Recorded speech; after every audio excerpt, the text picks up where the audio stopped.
Ողջույն սիրելի հեռուստադիտողներ, սիրելի հետևորդներ, ինչպես որ խոստացել էի, ես կրկին բացահայտում եմ Հայաստանի թաքնված վայրերը եւ այսօր ինձ ճանապարհները բերեցին, հասցրին Բջնի։ Ես Բջնի ամրոցում եմ եւ ահա բացվում է այսպիսի տեսարան, հետևում կտեսնեք արդեն Սուրբ Աստվածածին եկեղեցին։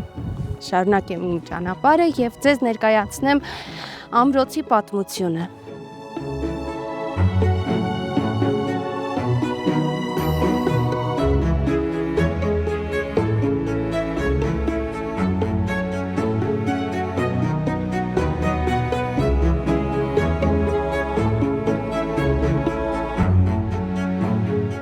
Հիմա մոտենում եմ Բջնի ամրոցի գետնուղուն։ Գետնուղին գործել է մինչև 19-րդ դարի կեսերը։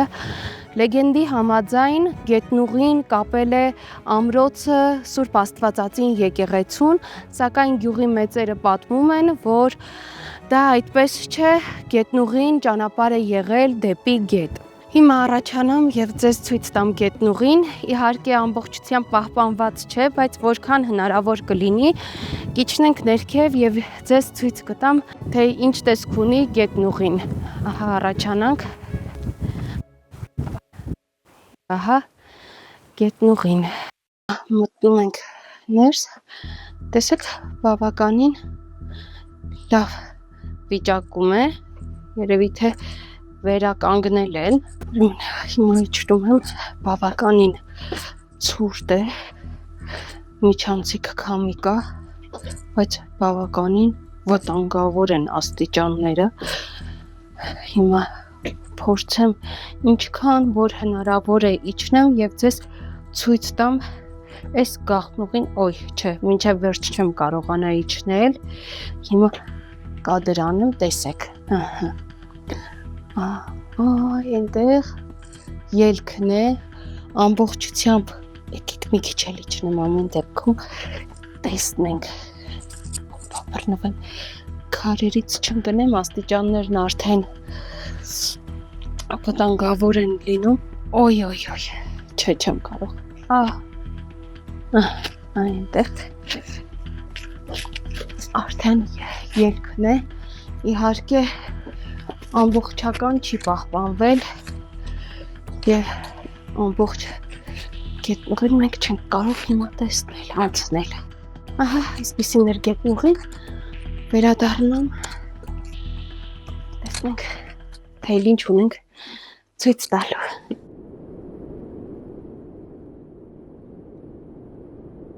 Գրավոր աղբյուրներում ամրոցի առաջին հիշատակությունը վերաբերում է 4-րդ դարին, սակայն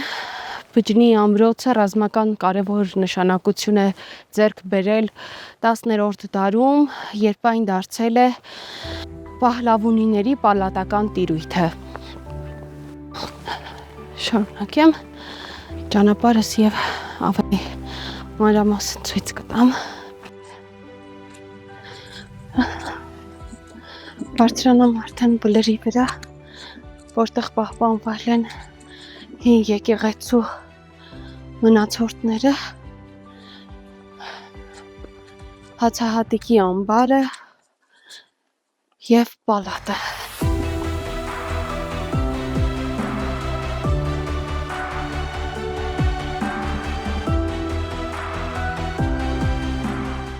Ըստ պատմաբանների, այս բլրի վրա նախապես կառուցված է եղել միայն եկեղեցի, որը թվագրվում է 4-ից 5-րդ դարերի։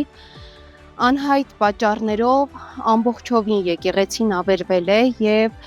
դրա հիմքի վրա 10-րդ դարում կառուցվել է նոր եկեղեցի եւ շինարարության ժամանակ օգտագործվել են հին եկեղեցու քարերից։ Այսօր այդ քարերից պահպանվել է միայն մեկը։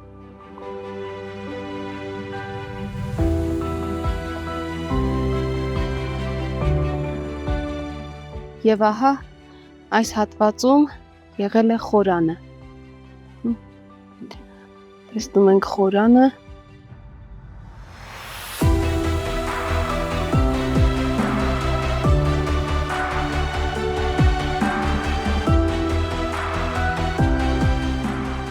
Եկեղեցուց փոքր-ինչ հյուսիս գտնվում է պալատական շենքը, որը կառուցել է տվել սպարապետ Վասակ Պահլավունին։ Ահա տեսնում ենք շենքը, այն բաղկացած է երկու դահլիճից, տեսնում ենք կառուցված է սև և կարմիր սրբատաշ տուֆից, քարերն իրար ամրացված են գրաշաղախով։ Ահա այն, ինչ որ մնացել է պատմական շենքից, պալատից։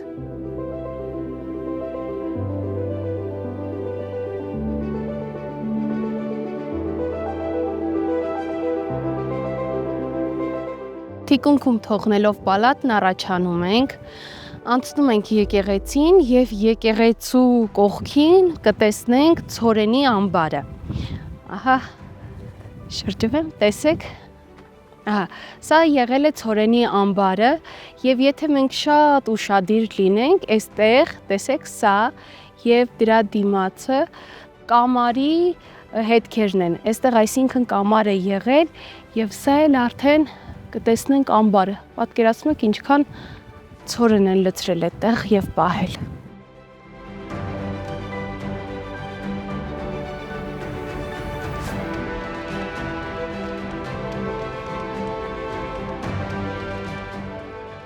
Դե ինչ, այսպիսին էր Բջջնիի ամրոցը։ Իդեպ Բջջնի ամրոցը շատ անգամներ ենթարկվել է ասպատակությունների, այստեղով անցել է Լենգ Թեմուրը, Շահ Աբաս առաջինը։ Իդեպ Շահ Աբասի արշավանքների ժամանակ Բջջնին հայտնվել է ծայրաստիճան սովի մեջ։ Ասում են, սա առասպելի պես երևի թե ընկալենք, որ երկու քույրեր են եղել, ովքեր գրավելով մարդկանց տարել են տուն, սպանել են ու կերել են, այսինքն սովն այն աստիճան է եղել, որ գրանցվել են մարդակերության դեպքեր։ Դե ինչ, այսպիսին էր Բջջնիի ամրոցը, իր պատմությունը, մնացեք ինձ հետ, ավելի հետաքրքիր վայր եմ գնալու և միասին բացահայտում ենք այսօր Բջջնին։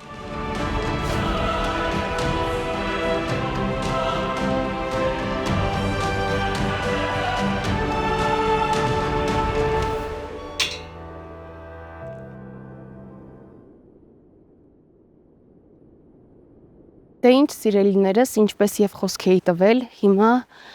Բջջնիի Ծակ քար կոչվող տարածքում եմ։ Բնության հուշարձաններից է Ծակ քարը,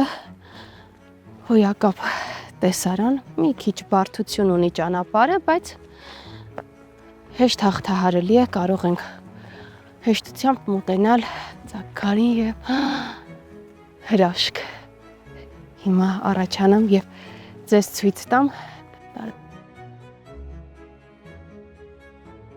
Ուրեմն սա Ծակ քար կոչվելուց բացի կոչվում է նաև բնական թունել, Հայաստանի կան հուշարձանների շարքին է պատկանում։ Հիմա մոտեցել եմ արդեն Ծակ քարին։ Իդեպ նշեմ, որ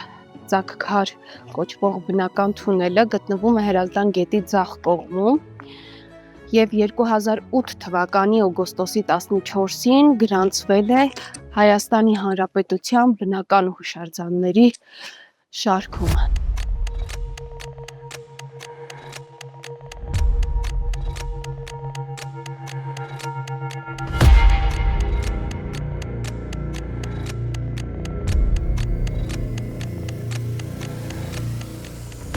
Ահա,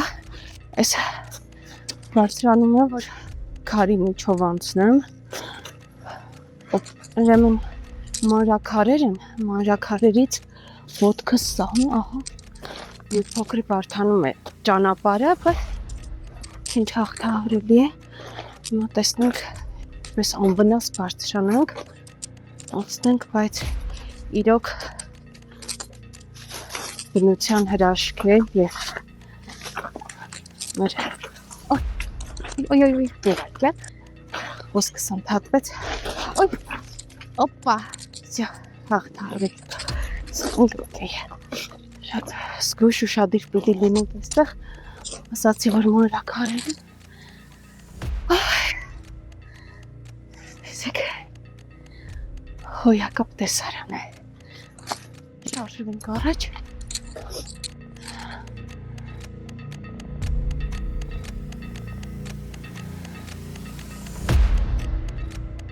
Փորձելու եմ բարձրանալ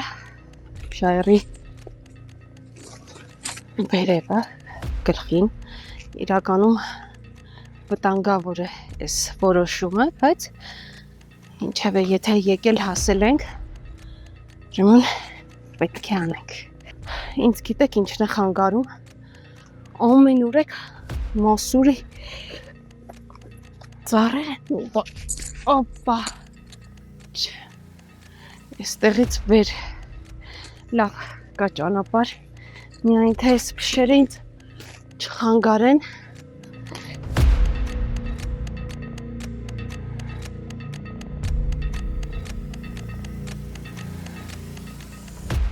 Տեսեք, հնարավոր չի, որ ճանապարհ չլինի։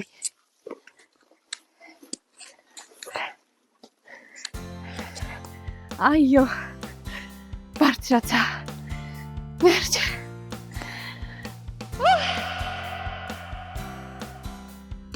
Իմ թիկունքում կտեսնեք Հրազդան գետը, ես հենց ծակ քարի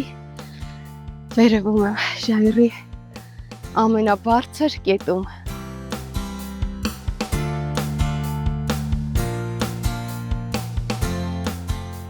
Իրոք այս էքստրիմի համար, այս զգացողության համար արժեր այս ճանապարհը հաղթահարել ու երանի ինձ ուղղակի։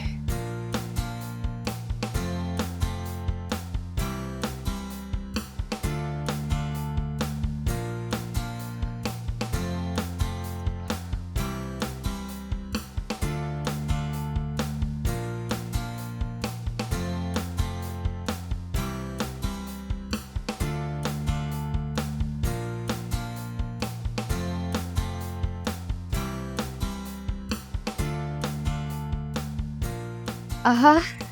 և ես այնտեղից իջել եմ ցած, տեսեք այն ժայռի վրա եմ եղել, և այսօր իմ օրը Բջջնիում ավարտվեց, ճիշտ է Բջջնիում շատ տեսարժան վայրեր կան, բայց այսօրը այս երկու վայրում եղա, դուք չմոռանաք մեկնաբանությունների դաշտում գրել, թե հաջորդը որտեղ լինեմ, առայժմ։